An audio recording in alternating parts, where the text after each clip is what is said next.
무엇보다 또 중요한 것 중에 하나가 지금 흔히 뭐 주거용 부동산이 그렇겠죠. 네, 불황기라고 해서 어떻게 보면은 거래가 없는 상황들이 조금 있잖아요.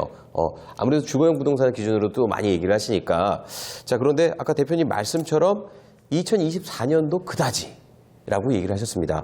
자, 그러면 언제쯤 이 부동산 경기가 조금 활성화되고 풀릴 예정이라고 좀 생각을 하고 계신지? 모른다니까. 나는 워낙 개별 물건으로 가니까 네네네네. 아예 관심이 없어요. 뭐 다시 답변을 하자면 네네네. 전체적인 부동산 경기는 사실 뭐 제가 답할 건 아니지만 예. 그래도 금리 좀 풀리고 그리고 또 좀 뭐 26년 넘어간다 그러면 또 이제 공급이 없다는 말이 나올 거란 말이에요. 건축비까지 올라가지고 착공 뭐 PF 부실 이런 그렇죠. 얘기 PF 나오니까. 부실로 이루어지는 부분도 있고, 예. 심지어는 뭐 지금 지은 것도 또 뭐 철거를 한다는 얘기도 있고. 예.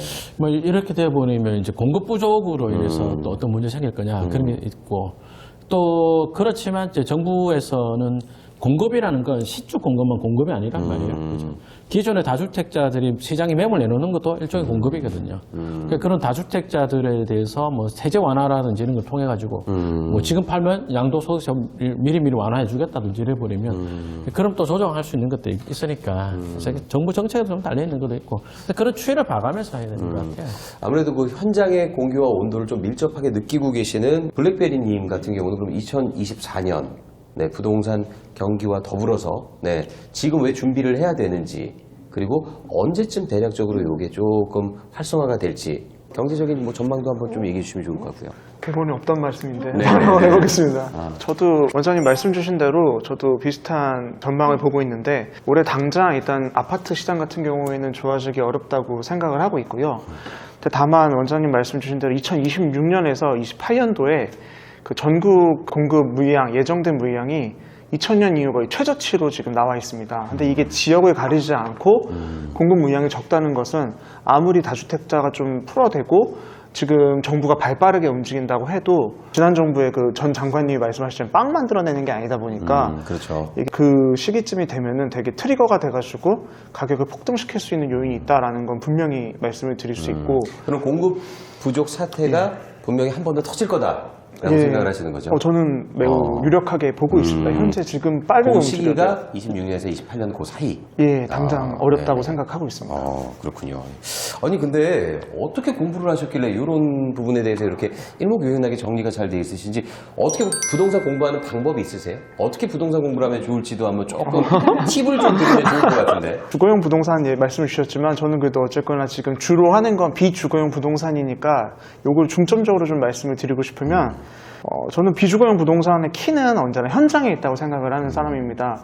그러니까 부동산을 방문해 보시면 아시겠지만 아파트처럼 이렇게 균일화되어 있는 가격으로 이렇게 책정되어 있는 게 아니라 개별 물건마다 이게 특징이 있고 그리고 이러한 물건들 같은 경우에는 부동산에서 인터넷에 이렇게 올린다거나 소위 저희가 생각하는 것처럼 보편화되어 있는 게 아니다 보니까 현장에 답이 있다. 꼭 그 말씀을 드리고 싶어요. 특히 급매물 같은 경우를 찾는 경우가 많은데 급매물 같은 경우는 소장님들이 따로 가지고 있다가 정말 살 사람한테만 물건을 내주는 게 되게 많거든요. 특히 토지나 공장, 창고 같은 경우에도 원장님 뭐 하시는 거 얘기하고 있는데 갑자기 상황을 짜고 계세요. 네.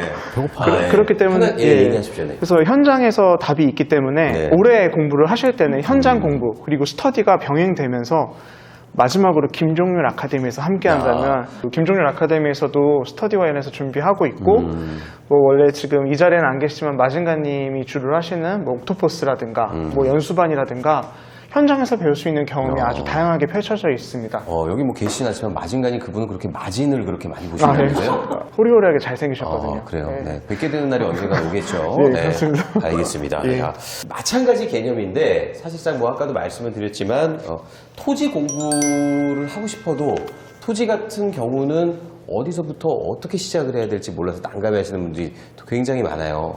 첫 시작은 어떻게 좀 운을 떼는 게 좋을까요? 뭐 예를 들면 아파트나 상가 같은 거는 현장에 가면 딱 물건이 보이잖아요. 네네. 근데 이제 토지 같은 경우는 내가 임장을 간다고 해서 여기에 뭐 뭘 할 수 있는지 어디서부터 어디까지가 내 땅인지 뭐 이것도 사실 파악하는 게 쉽지 않잖아요. 그래서 사실은 토지 공부를 할 수 있는 여러 가지 방법이 있지만 가장 좋은 건 본인이 이제 목적하는 어떤 이제 궁극적으로 투자하고 싶은 지향점이 있을 거잖아요. 그걸 역으로 한번 네. 집중이 전혀 안 되는. 알겠습니다. 네. 굉장히 주의가 산만한 이유가, 네. 저희 김용 대표님께서 지금 이렇게 사과를, 이렇게 이쁘게 깎아서, 네, 제 앞에 놔주셨습니다. 39,900원. 네, 이렇게, 네, 잠깐, 네. 편하게 하자는 주의세요. 네. 김용 대표님은 이런 세팅 아무 의미가 없습니다. 네. 그냥 편하게 드시면서, 네, 하시면 되고. 라떼비버님 같은 경우는 MBTI 해보셨어요? 네, 저 해봤죠. MBTI. 네. 분명히 투자도 성향이라든지 자기 맞습니다. 스타일이 좀 있을 거라고 생각이 되거든요. 네. 어떤 투자 스타일의 사람에게 이제 좀 토지 투자가 적합하다고 생각하세요? 일단은 토지는 다른 부동산이랑 틀리게 움직임이 좀 추상적이에요. 그러니까 뭐 계단식으로 이렇게 가격이 올라가는 게 아니라 계속 움직임이 없다 갑자기 급등을 한다던가 이런 경우가 많아요. 그래서 뭔가 엑셀이나 뭐 이런 걸로 이제 수익률 계산이 딱딱 떨어지는 뭐 라라님이 하시는 MPL 같은 그런 투자를 선호하시는 분한테는 좀 맞지 않을 수가 있어요. 근데 대신에 예, 본인이 뭔가 상상을 펼치고 뭐 이 땅에 내가 좀 뭘 해봐야 좋을까? 뭐 이런 것들을 이제 구체적으로 그림을 그려보고 이런 일들을 좋아하시는 분한테는 잘 맞을 수 있습니다. 굉장히 재미를 느끼면서. 예, 그래서 사실은 앞에는 차치하고 P랑 J 중에 뭐가 맞냐? 그럼 저는 P한테 훨씬 잘 맞는 투자 방법이 아닐까라고 생각합니다. 그러다 다른 분들 안 오시면 어쩌려고 그러세요? J는 딴 거 하시면 돼요. 예. MPL도 있고 우리 할 게 얼마나 MPL도 많은데요. 있으니까. 네. 상가하면 되지, 상가. 그렇죠. 네. 여러분들께서는 지금 저희 옥탑방 모에서 신년에 함께하고 계십니다. 네.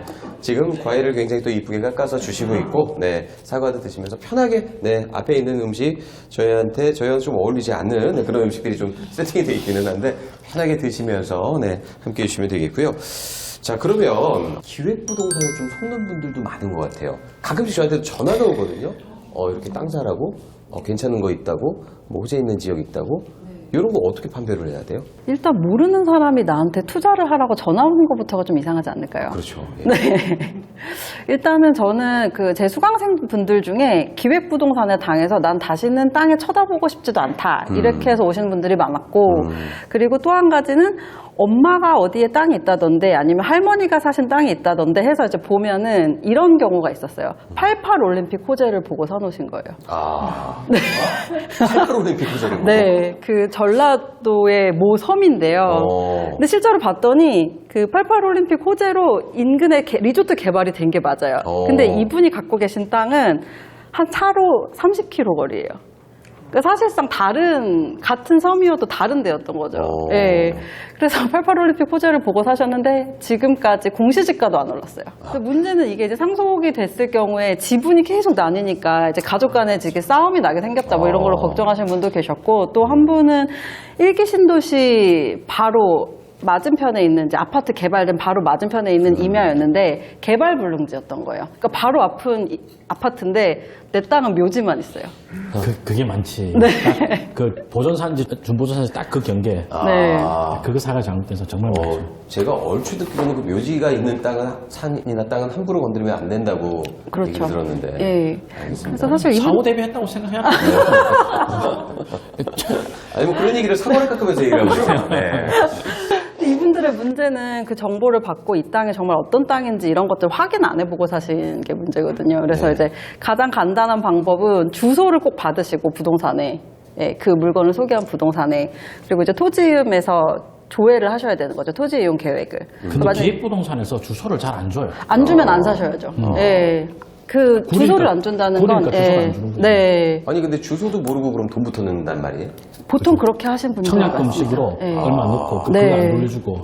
순수한 분들이 굉장히 많군요. 그래도 예. 그 기획부동산 물건이 장점이 있는 게 뭐 어떤 의사도 샀다, 어떤 교수도 맞아요. 샀다 그런 네. 말이에요. 그래서 혼자 망한 게 아니야. 네. 그치. 자꾸 칼 들고 그런 얘기 하지 마시고요. 예, 약간 알겠습니다. 그 장점이 하나 있죠. 네, 무서워. 알겠습니다. 사과를 굉장히 이쁘게 깎아서 이렇게 또 계속 일어나주고 계신데 좋습니다. 그러면 그 토지 투자만큼이나 또 매력적인 게 MPL이라고 들었습니다. 구체적으로 우리 MPL이 뭔지 모르시는 분들도 분명 이 방송을 보고 계실 거거든요. 네. MPL이 뭔지 간략하게 짧게 굵게 설명 잠깐 부탁드릴까요? 네. NPL이라는 거는 부실 채권이라고 해서 이제 무수익 여신 또는 수익이 나지 않는 여신이라고 하는데요. 좀 쉽게 설명드리면 제가 원장님한테 돈을 빌려드렸는데 원장님이 일정 기간이 지나도 저한테 이자를 내지 않는 거예요. 또는 만기가 도래했는데 원금 상환을 하지 않는다. 이 자체를 부실 채권이라고 생각하시면 됩니다. 그러니까 어떻게 보면 부실 채권을 사는 거네요. 네, 맞아요. 근데 그 부실 채권을 산다는 것 자체부터가 뭐 왠지 좀 리스크가 있을 것 같은 느낌이 좀 드는데. 일단 부실 채권을 처음 들으시는 분들은 이게 부실이라는 그렇죠. 얘기 자체가 약간 좀 좋지 부정적이잖아요. 않게 그죠? 느껴지잖아요. 근데 이거를 다르게 생각하면은 채무자가 부실난 거지, 그러니까 부동산이 부실된 건 아닌 거거든요. 그러니까 제가 이제 돈을 벌 수 있는 채무자의 네. 경제 상태가 안 좋은 거지 맞아요. 이 네네. 부동산이 문제가 있는 건 아니라는 네네, 말씀이시구나. 맞습니다. 네. 물론 물건 자체가 그런 것도 있겠죠. 나는 그래서 그런 것도 사실 있겠죠. 24년 내다보고 네. 제일 유망한 거라고 말 못하지만 제일 크게 수익 낼 거 뭡니까? 호재가 한 27년에 터질 건데 24년도에 경매로 그걸 NPL로 네, 그렇죠. 수익은 이게 제일 많이 날 거예요. 정말로. 혹시 라라님을 제일 이뻐하시나요? 약간? 그건 아니고. 알겠습니다. 술 먹게 만든다. 지금 말씀을 하셨는데 좀 NPL 투자의 장점은 뭐가 있을까요? 이제 NPL의 가장 큰 장점이라고 하면은 이제 수익 구조인 것 같은데, 그 NPL의 수익을 어떻게 낼 수 있는지 한번 말씀을 드려볼게요. 좀 예를 들어서 말씀드리면, 네네. 연호진 아나운서님이 네네. 1억짜리 부동산을 매입을 할 때 네네. 은행에서 한 6천만 원 대출을 받았다고 가정을 한번 해볼게요. 그렇죠. 예. 네, 상황이 여의치 않아서 네네. 이자 납부를 못하게 되신 거예요. 계속 지속적으로. 제가요. 네. 네. 그러다가 이제 은행은 어쨌든 간에 이거를 회수하기 위해서 그 다음에는 경매를 진행하게 되거든요. 근데 은행 입장에서는 이게 이제 경매가 진행되면 나중에 낙찰이 된다고 했을 때 한 5천만 원, 6천만 원 정도는 회수는 할 수 있을 것 같으나 뭐 기한이 좀 오래 걸린다거나 여러 가지 사정으로 인해서 이거를 팔아요. 그래서 제가 이 6천만 원 돈 받을 수 있는 권리를 3천만 원에 산다고 하면 어떨까요? 그러면 굉장히 싸게 사가는 거네요. 어떻게 그렇죠. 보면. 근데 이게 경매에서 회수가 다 가능히 하다면 수익이 나겠죠. 그래서 제가 이 6천만 원 돈 받을 수 있는 권리를 3천에 사서 6천만 원을 나중에 다 받는다고 하면은 3천만 원을 벌 수 있는 거죠. 약간 전당포 같은 느낌도 조금 드는데. 그러니까 6천만 원짜리를 네. 지금 회수가 안 되니까 어쨌든 3천에 내놔서 네, 맞아요. 3천에 6천짜리를 사서 나중에 다시 내가 6천으로 팔아먹으면 네, 기한이 좀 걸릴 뿐이지만 6천 정도를 회수를 한다면은 저는 3천만 원의 수익이 생기는 거죠. 이야. 그래서 이 NPL을 매입하는 가격 그리고 회수하는 금액 이 중간의 차익을 보는 게 수익 구조입니다. 이게 좋습니다. 집이라서 네네. 이야기가 선뜻 와닿지 않겠지만 상가나 토지나 뭐 모텔 이런 것들 보면은 네네네. 예를 들어서 채권 최고 금액이 뭐 10억이다. 네. 채권 최고 금액이 10억인데 뭐 7, 8억이 아니라 5억까지 떨어지는 것도 허다하거든요. 그러면 뭐 예를 들어서 이금융권의 대출 담당자는 완전히 뭐 엄청 머리 아프고 일이 생길 건데 그렇게까지 떨어질 수도 있는 것들을 선제적으로 매각을 한단 말이에요. 그러면 할 때 좋은 거 나쁜 거 구분이 안 되고 그냥 같이 나온단 말이에요. 맞죠? 그럼 거기서 물건 보는 눈이 있는 사람은 이거는 10억 가치가 있어 보이는데 5, 6에 채권 사면 이거 완전 돈 되죠. 그래서 이게 이제 상가 토지 하시는 분들이 NPL을 좀 배우면 더 좋은 게 사실은 아파트는 누구나 좀 약간 다 가격을 예상하기가 그렇죠, 좀 그렇죠. 쉬워서 네네네. 경쟁이 굉장히 치열해요. 근데 상가 토지는 사실 좀 쉽지는 않잖아요. 대중적인 으로 만들고 계시긴 하지만은 조금 어려운 영역도 있기 때문에 이런 것들은 채권 자체를 좀 할인폭을 많이 받고 살 수 있는 좀 기회들이 많아요. 되게 재밌는 네. 게 10억 채권짜리를 6억에 내가 샀다. 네네네. 그리고 내가 10억에 낙찰을 받아. 그러면 투자금이 남아요. 10억 낙찰 박 잡고 8억 대출해 줄 거니까 난 6억에 샀잖아요. 그것도 10억에 팔아. 그럼 양도소득세가 영원. 아까 제가 얘기 드린 대로 6천만 원 돈 받을 권리를 제가 3천을 깎아서 샀잖아요. 그렇죠. 근데 공식적으로는 제가 6천만 원에 샀는 걸로 되어 있어요. 장부상에는. 부동산 매입은 입찰가로 되는 거고 네네, 맞아요. 돈 받을 권리를 싸게 산 거잖아요. 네, 그래서 요만큼은 세금이 없어가지고 더 좋은 투자가 될 수 있습니다. NPL 굉장히 솔깃해지는데요. 근데 네. 생각하니까 네네. 나도 NPL은 이제 되게 오래된 거예요. 됐는데 생각하니까 그때가 부동산 경기 안 좋을 때였네. 네, 맞아요. 어떻게 보면 NPL 시장은 2016 지금이 기회일 수도 있겠네요. 그러니까 경매 물건이 많아지는 이유가 부실 채권이 그렇죠. 많아지니까 경매가 많아지는 거잖아요. 시청자 여러분 나란히 주목해 주십시오.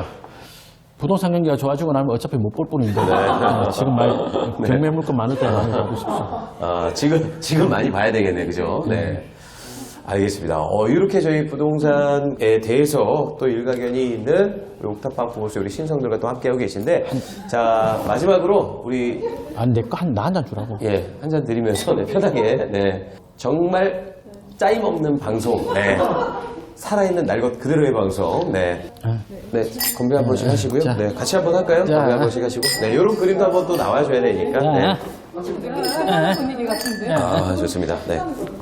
그럼 우리 2024년에 이제 포부에 대해서 마지막으로 네, 한마디씩 좀 들어보도록 하겠습니다.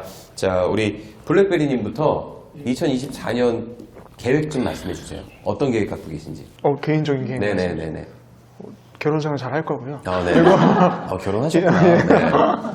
2024년도에는 제가 이제 김종률 아카데미에서 새로운 일을 아까 말씀드렸다시피 또 시작하게 되고, 그거에 대해서 최선을 다하고 함께하는 분들이 꼭 성공하는 투자를 이끌 수 있도록 노력하도록 하겠고요. 2024년 당부의 말씀 하나 말씀드리면 되게 혼란스러운 한 해가 될 겁니다. 뭐 세계적으로 뭐 선거의 해라고 하다시피 미국에선 대선이 있고 또 한국에서 총선이 있고 세계 각국의 선거가 많고 전쟁은 끝나지 않았고 고금리는 오래 유지가 될 겁니다. 근데 이런 어려운 시기에 저희가 투자를 시작한 김종률 원장이 지금까지 살아있다는 걸 보고 배우면서 올해 성공하는 투자되는 한 해 되시길 바라겠습니다. 감사합니다. 좋습니다. 박수 한번, 네, 또 이렇게. 좋습니다. 그럼 계속해서 우리 라떼비버님, 2024년 네. 계획. 결혼 생활 잘 하실 거군요. 네. 네, 저는 올해 저희 아이가 초등학교 입학해가지고 굉장히 바쁠 것으로 예상되는 한 해이기도 한데요. 제가 드리고 싶은 말씀은 사실 저 강사하기 전에 제가 중개업을 했었거든요. 근데 이제 그때 이제 유례 없는 상승장의 거의 끄트머리일 때 제가 이제 중개업을 했었는데 그때 가격도 많이 올랐지만 이제 유동성이 풍부하다 보니까 그냥 너도나도 있는 대로 많이 사셨었어요. 그래서 그때는 사실은 물건 구하는 게 되게 귀했어요. 집도 그렇지만 토지도 되게 그랬거든요. 그러니까 이분들이 아파트 투자해서 돈 살짝 벌면 다음으로 넘어가시는 게 상가나 토지였어요. 토지 같은 경우는 아파트처럼 물건을 아까 말씀하셨지만 포털 사이트 이런 데서 찾을 수가 없잖아요.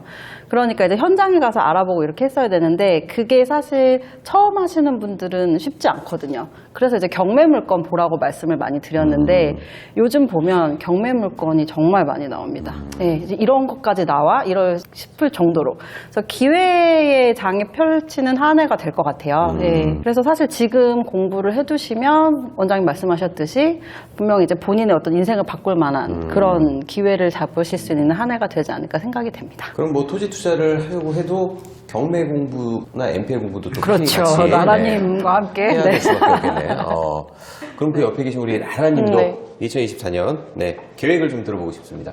뭐 올해도 이제 투자하기엔 또 좋은 시장은 아닐 수도 있긴 하지만 네, 불황기에도 투자할 수 있는 기회가 있는 곳은 많이 있거든요. 네. 이제 그런 거를 배우기 위해서 이제 경매나 이제 MPL 강의를 포함해서 여기 좋은 이제 토지 강사님이나 이제 스터디 강사님도 계시는데 이제 김종률 아카데미에서 함께하면서 또 이제 돈 벌 수 있는 기회도 잡으시고 네, 같이 성장할 수 있는 한 해가 되었으면 좋겠습니다. 네.